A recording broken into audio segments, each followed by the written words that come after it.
ఈనాడు తెలంగాణలో ఉన్నటువంటి కాంగ్రెస్ ప్రభుత్వం ముదిరాజు పట్ల చిన్న చూపు చూస్తూ ఉంది.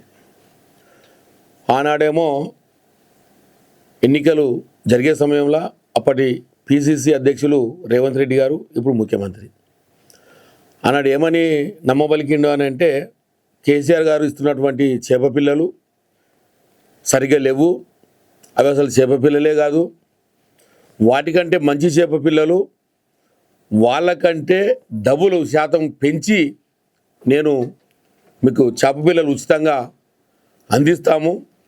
అదే కాకుండా ముదిరాజులకు కార్పొరేషన్ ఏర్పాటు చేసి కార్పొరేషన్ ద్వారా ముదిరాజులందరినీ ఆదుకుంటాము. మరి బడ్జెట్లో కూడా మీకు అధికంగా కేటాయింపులు చేస్తాము. మరి ముదిరాజులకు ఉన్నటువంటి డిమాండు బీసీ ఏ నుండి డీలోకి మారుస్తాము అని నమ్మబలికి ముదిరాజులను మెప్పించుకొని ప్రమాణాలు చేసి ఆ ప్రమాణాల ద్వారా ఓట్లు వేయించుకున్నటువంటి రేవంత్ రెడ్డి ఇలా ముఖ్యమంత్రి అయిన తర్వాత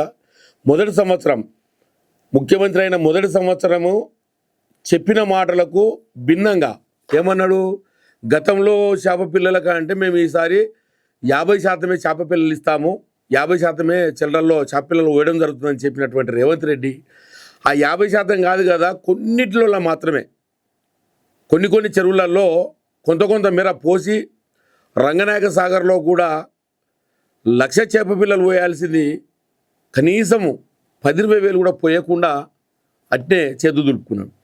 రెండవ సంవత్సరం అయితే అసలు ఎక్కడ పోసినో కూడా తెలియదు. సిద్దిపేట జిల్లాకి అయితే అసలు టెండర్ కూడా కాలేదు. పోయిన సంవత్సరం టెండర్ కూడా చేయలేదు.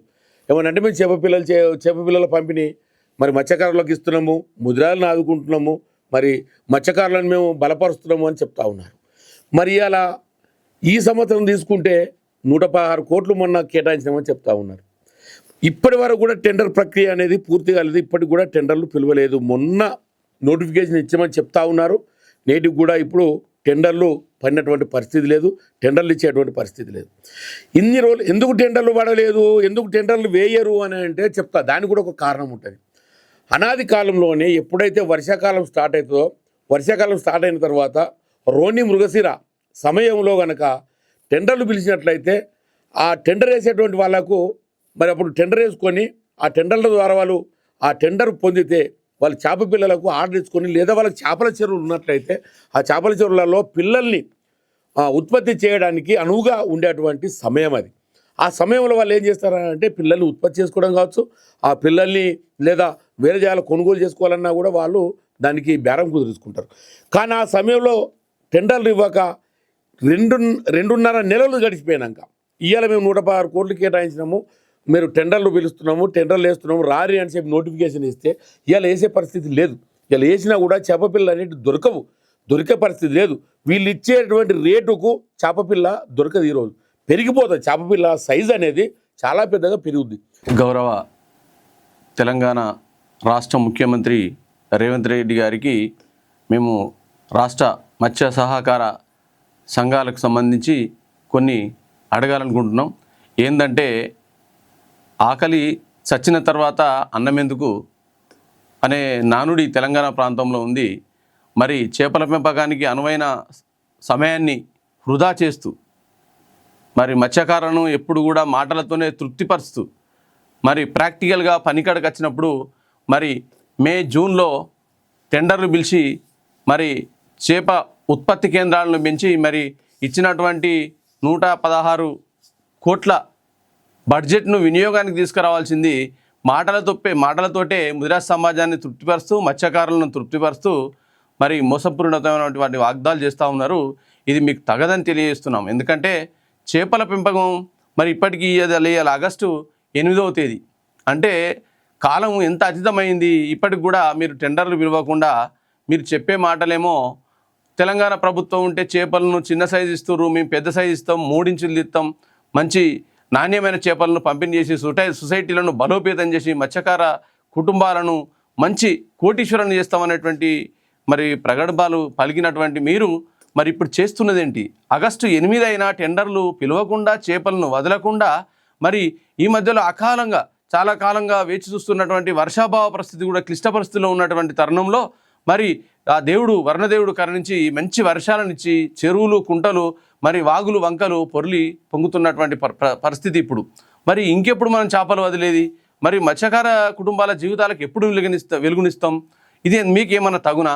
ఇటువంటి మాటల పరిపాలన కాకుండా నిజంగా మత్స్యకార కుటుంబాలను ఆదుకోవాలనే ప్రేమ తపన మీకు ఉన్నట్టయితే మీరు ఎప్పుడు చేయాలి? మే జూన్లోనే ఈ యొక్క టెండర్లు పిలిచి సరి అయిన సమయానికి చేపల సాగుకు సన్నద్ధమయ్యేటువంటి కాలాన్ని దాటగొట్టేటువంటి పరిస్థితి కాకుండా సరి అయిన సమయానికి మీరు మరి మత్స్యకార టెండర్లు పిలవాల్సినటువంటి అవసరం ఉండే. ఇప్పటికైనా అతి త్వరగతిన పూర్తి చేశారని ఆశిస్తూ, ఎందుకంటే ముదిరాజు కుటుంబాలకు విషయానికి వస్తే మీరు ఎలక్షన్ల ముందు ఏ టీవీ ఏ ఛానళ్ళ ముంగట పోయినా ఇవాళ తెలంగాణ ప్రాంతంలో అత్యధిక జనాభా కలిగింది ముదిరాజులే అని మరి ఎంతో ఉవ్వెత్తున పైకెత్తి మరి మా మనసులు దోచి మీరు ఓట్లు దొబ్బారే తప్ప ఇప్పటి వరకు మీరు కార్పొరేషన్ ద్వారా కానీ మరి అదేవిధంగా ముదిరాజు సొసైటీల ద్వారా కానీ ఏ యొక్క ముదిరాజుకు న్యాయం చేసినటువంటి పరిస్థితి లేదు.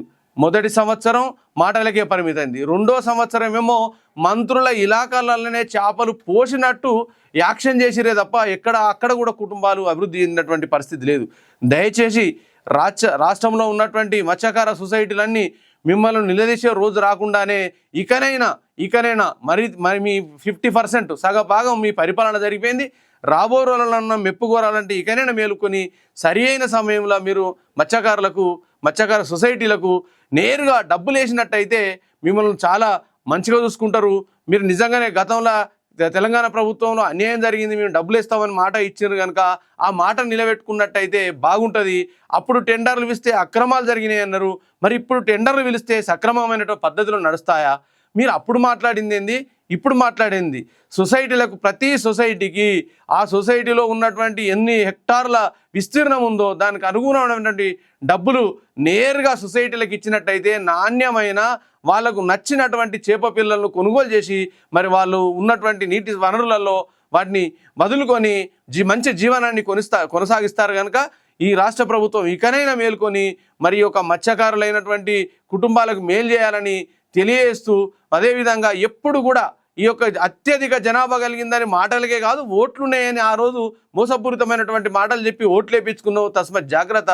ఎందుకంటే ముదిరాజులు మునుపటి లెక్క లేరు, మరి వాళ్ళు కూడా చైతన్యవంతులైనరు. మరి ప్రాజెక్టుల్లో చేపలు వదలడానికే కాదు మరి రాజకీయంగా ఓట్లను కూడా ఎలా వలవేసి పట్టాలని నేర్చుకున్నటువంటి మరి సమాజం ఇప్పుడు ఉంది కనుక దయచేసి రేవంత్ రెడ్డి గారు మరి దానికి సంబంధించిన శాఖ మంత్రివర్యులు అందరూ మీరు ఒక్కసారి పునరాలోచించి సరైన సమయంలో ముదిరాజు మత్స్యకారులకు న్యాయం చేయాలని తెలియజేస్తూ